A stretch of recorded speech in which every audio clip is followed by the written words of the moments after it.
Welcome to morning మన్నా. నేటి వాక్య దర్శనం కొరకు యోహాను రాసిన 3వ పత్రిక 1వ అధ్యాయం 2వ వచనం.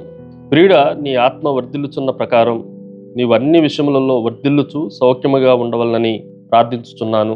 మరొకసారి యోహాను సార్వత్రిక సంఘానికి రాస్తున్న ఈ మాటల్లో నుండి ప్రతి ఒక్కరిని హెచ్చరిస్తూ ప్రేమపూర్వకంగా తెలియజేసే మాటల్లో నుండి 4 ప్రాముఖ్యమైన సత్యాలు ఈ ఉదయకాల సమయంలో మనం గ్రహించాలి.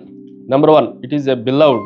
ప్రియులు, ఈ మాటను అపోస్తులైన యోహాను ప్రారంభించిన ప్రారంభం చాలా ఉన్నతంగా కనిపిస్తూ ఉంది. క్రైస్తవులైన మనలందరినీ, విశ్వాసులైన మనలందరినీ ఆయన ప్రేమపూర్వకంగా ప్రియుడా అని సంబోధించటం, దేవునికి మనకు మధ్య ఉన్న ప్రేమ సంబంధాన్ని గురించి ఇది తెలియజేసే మాటగా మనకు కనిపిస్తూ ఉంది.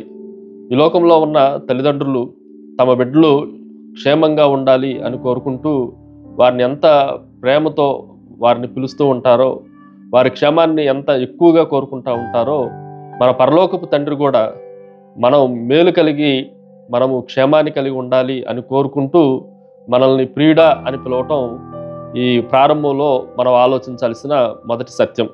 రెండో విషయాన్ని మీకు జ్ఞాపకం చేస్తాను. ఇట్ ఈజ్ ఎ బెస్ట్, శ్రేష్టత, ఉత్తమము.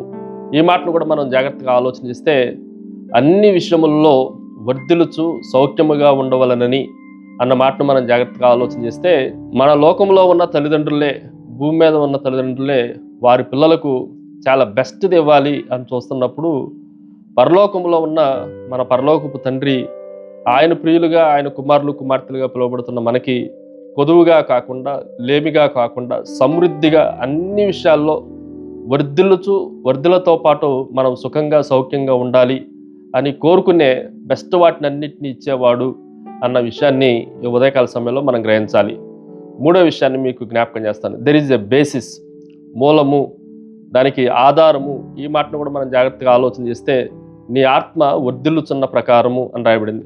మిగిలిన వాటిలన్నిటిలో మనము వర్ధిల్లాలి అనంటే దానికి బేసిస్ ఏమై ఉండాలి అనంటే, మనము ఆధ్యాత్మికంగా ముందు వర్ధిల్లాలి. ఆత్మలో వర్ధిల్లకుండా మిగిలిన విషయాలన్నిటిలో వర్ధిల్లుతున్నాం అనుకోవటం చాలా పొరపాటు. ఉదాహరణకి, ఒక తోటమాలి మొక్క వేసిన తర్వాత ఆ మొక్కలో ఉన్న వేర్లు బలంగా ఉండి, ఆ వేరు చాలా ఎక్కువ నీటిని, లవణాలను, ఖనిజాలను అన్నిటినీ స్వీకరిస్తే చెట్టు అంతా క్షేమంగా ఉంటుంది, అనేక ఫలాలు ఫలించడానికి అవకాశం ఉంటుంది. వేరు శ్రేష్టంగానే ఉంటేనే కొమ్మలు శ్రేష్టంగా ఉంటాయి, పూలు పోస్తాయి, కాయలు కాస్తాయి. మొక్కకి వేరు సరిగా లేకపోతే అవన్నీ ఎలాగైతే నిష్ప్రయోజనంగా ఉంటాయో, మనం కూడా ఆత్మలో వర్ధిల్లితేనే మిగతావన్నీ వర్ధిల్లటానికి అవకాశం ఉంది అని ఇక్కడ భక్తుడైన అపోస్తులైన యోహాను మనకి జ్ఞాపకం చేస్తూ ఉన్నారు.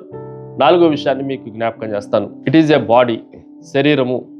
అన్ని విషయాల్లో అని మనం జాగ్రత్తగా ఆలోచన చేస్తే, ఆత్మ విషయాల్లో మాత్రమే కాదు, శారీరక విషయాల్లో కూడా మనము వర్ధిల్లాలి అనేది దేవుని ఆకాంక్ష ఉంది.